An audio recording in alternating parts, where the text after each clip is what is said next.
Most of my career has happened within the university. I started off as a schools liaison officer, became head of what was the widening participation department, and then 4 years ago I became director of student recruitment and conversion. It's quite a varied role, so I will spend a lot of time working with the team, so sitting down and working out what our strategy is going to be in terms of recruiting. Go to meetings with colleagues within professional services, with academics.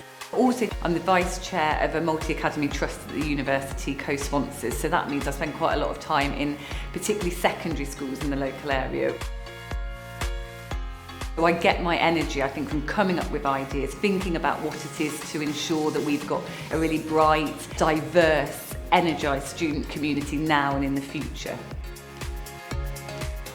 I think it's useful to be able to influence, so it is my job to persuade the senior management team, my own colleagues within the city, that the approach that we're taking to student recruitment or the diversification of our student community is going to work, but also to advocate, I think, for the views of a really wide variety of stakeholders.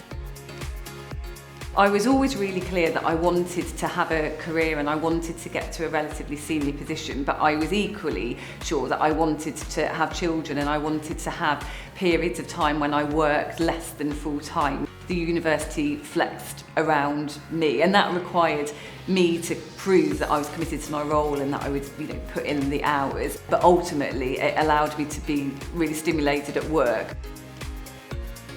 When I was in year 9, I didn't dream of being a director of home recruitment and conversion, I suppose. So I sort of, in a sense, stumbled into it because I liked what I was doing in any given year, and then I was able to craft my career within the university. It's such an enormous employer that actually you can spend quite a lot of your professional life experimenting. So my advice, I suppose, would be to be open to lots of different potential avenues. Ask questions of people who are in the roles that you might like to have in the future. Listen to other people's perspectives. Do training courses, mentor people, work shadow if you can, because you then get a really good insight into what's available here, but also within the wider community.